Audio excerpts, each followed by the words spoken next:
Каждый из нас когда-то верил в сказки, которые пронизаны собой глубокой реальностью. В то, что добро всегда побеждает зло, а любовь имеет вечную силу, сегодня приоткроет нам занавес. Башкирский государственный театр кукол в эту театральную ночь своей притчей и вечной поэзией. А именно, легендарная постановка «Тысяча и одна ночь». Премьерный спектакль снова предстал перед публикой в формате 16+. Театральная ночь в театре кукол началась с зажигательного восточного перформанса. Сувенирный базар, танцы живота, конкурсы и многое другое. И, конечно же, самое главное – нашумевший спектакль прошлого сезона от лауреатов национальной театральной премии «Золотая маска» «Тысяча и одна ночь». А сейчас у нас программа для взрослого зрителя. Спектакль «Тысяча и одна ночь». Спектакль категории 16+, спектакль для взрослых. Это премьера нашего прошлого юбилейного сезона.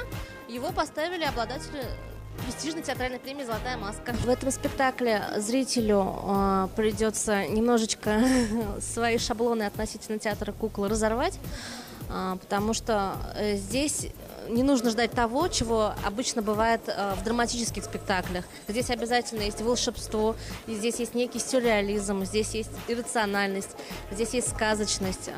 Поэтому здесь такое будет легкое переплетение реальности и сказочности. Поэтому думаю, что многим будет интересно, потому что у нас у всех такого еще не было. Желающих снова увидеть колоритную восточную постановку оказалось немало.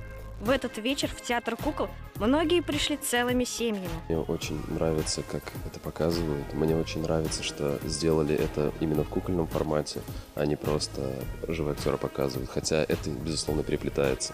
Мне хочется посмотреть безумно много спектаклей в таком формате, в подобном. И то, что я вижу сейчас, я вижу впервые. Мне это тоже очень сильно нравится. Я бы хотел, чтобы такие мероприятия и такого рода формата спектакли проводились как можно чаще. С каждым годом театр кукол то и дело удивляет своего зрителя не только уникальными постановками, их форматом и содержанием, но и делает все, чтобы интерес гостей абсолютно любого возраста прибавлялся.